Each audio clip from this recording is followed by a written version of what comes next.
পিতা মাতাকে অবাধ্য কইরা যদি কেউ হজ করতে চায়, আল্লাহ পাক রব্বুল আলামিন ওই সন্তানের উপর অসন্তুষ্ট হয়ে যায়। সরকারে তো আলম নবী বলেন, যেই সন্তানের প্রতি মা বাবা খুশি হয়ে যায়, ওই সন্তানের প্রতি স্বয়ং আল্লাহ পাক রব্বুল আলামিন খুশি হয়ে যায়।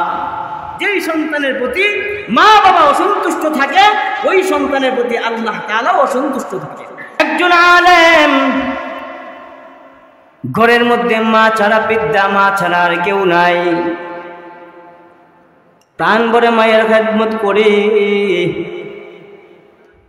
আলেম মানুষ যখন হজের মৌসুম আসে, দিলের মধ্যে বাইতুল্লাহ জিয়ারত করার জন্য বড় আগ্রহ জাগে।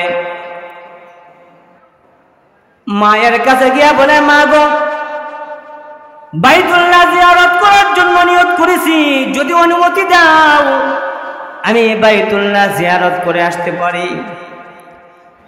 মা বলে, ও কলিজার টুকরা সন্তান, তুই ছাড়া তো আমারকে দেখার মতো কেউ নাই।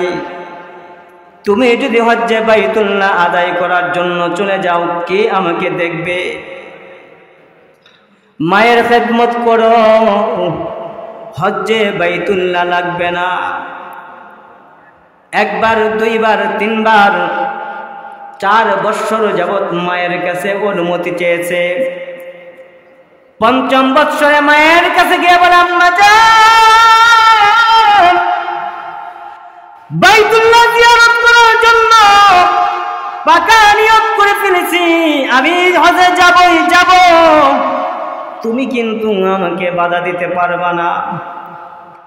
সন্তান চোখের পানিগুলো ছেড়ে দিয়ে বলে, ও আমার কলিজার টুকরা সন্তান, তুমি হজ করতে যাইবা, কিন্তু একটা কথা শুনে যাও, কান পেতে শুনে রাখো, তুমি যখন হজের সফর করবা, ফিরে এসে কিন্তু আমি মাকে আর পাবা না। মায়ের কথা কর্ণপাত না করে হজের উদ্দেশ্যে রওনা হয়ে যায়। পথ চলতেছে, কয়েকদিন অতিক্রম হয়ে গেছে। এখন তো 6 ঘন্টায় মক্কা মদিনায় চলে যাওয়া যায়, কিন্তু আগে মাসের পর মাস হাঁটতে হইতো। হজের সফর করতেছে, কয়েকদিন অতিবাহিত হয়েছে। এর মাঝখানে একদিন সন্ধ্যা হয়ে যায়। একটা মসজিদের মধ্যে নির্বাচন করেছেন, আজকের রাত্র মসজিদের মধ্যে থাকব। ঘটনাক্রমে তিনি যেই রাত্র ওই মসজিদে অবস্থান করতেছেন, ওই মসজিদের মহল্লার মধ্যে ওই রাতে চুরি হয়েছে। ঘরের মালিক জাগ্রত হয়ে যায়। চোরকে যখন দাওয়া দিয়েছে, গাঁটটি নিয়ে চোর দৌড় দিয়েছে। দৌড়াতে দৌড়াতে মসজিদের মধ্যে আইসা পৌঁছেছে। আইসা দেখে এক আল্লাহর বান্দা নামাজের মধ্যে দাঁড়ায় আছে। তিনি বললেন, এই সুবর্ণ সুযোগ কিন্তু হাতছাড়া করা যাবে না। চোর বেচারা মসজিদের কোণার মধ্যে গাঁটটিটা রাইখে ওয়াল টপকায়া পলায়ন করেছেন। লোকজন দৌড়ে আইসা দেখে চুরিকৃত মালগুলো মসজিদের কোণার মধ্যে পড়ে আছে, পাশে আরেকজন নামাজের মধ্যে দাঁড়ায়া। লোকজন বলা আরম্ভ করলো, নাম্বার 1 বাটপার, বড় বিশ্ব বাটপার, আমাদের চোখকে ধুলা দেওয়ার জন্য তিনি নামাজের মধ্যে দাঁড়ায় গেছে। আমাদের চোখকে ধুলা দেওয়ার জন্য, আমাদেরকে বোকা বানানোর জন্য নামাজের মধ্যে দাঁড়ায় গেছে। দ্বিতীয় অপরাধ করছে।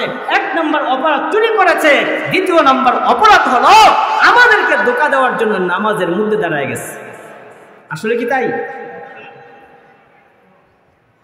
এবার লোকজন তাকে ধরলো, তাকে কথা বলার কোনো সুযোগ না দিয়ে ইচ্ছা মতো ধোলাই করছে। রাত্রটা নির্যাতনের শিকার হয়ে সকালবেলায় কাজের সামনে নিয়ে গেলেন, অর্থাৎ বিচারকের সামনে নিয়ে গেলেন।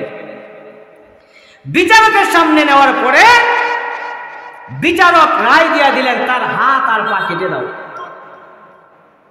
তবে শুধু হাত পা কাটলে হবে না, সে যে আল্লাহর ঘর মসজিদে যায় জনগণকে ধোঁকা দেওয়ার চেষ্টা করেছে, এই জন্য তার দ্বিতীয় অপরাধের কারণে তার গলার মধ্যে জুতার মালা পরায়া মহল্লায় মহল্লায় ঘুরাও আর বলো যে চুরি করার পরে মসজিদে প্রবেশ কইরা নামাজের মধ্যে দাঁড়ায়া কেউ যদি জনগণকে ধোঁকা দিতে চায় তাহলে তার পুনরায় এই শাস্তি হবে। সকালবেলা জুতার মালা পরায়া এলাকার মধ্যে ঘুরাইতেছে আর এই কথা এলান করতেছে।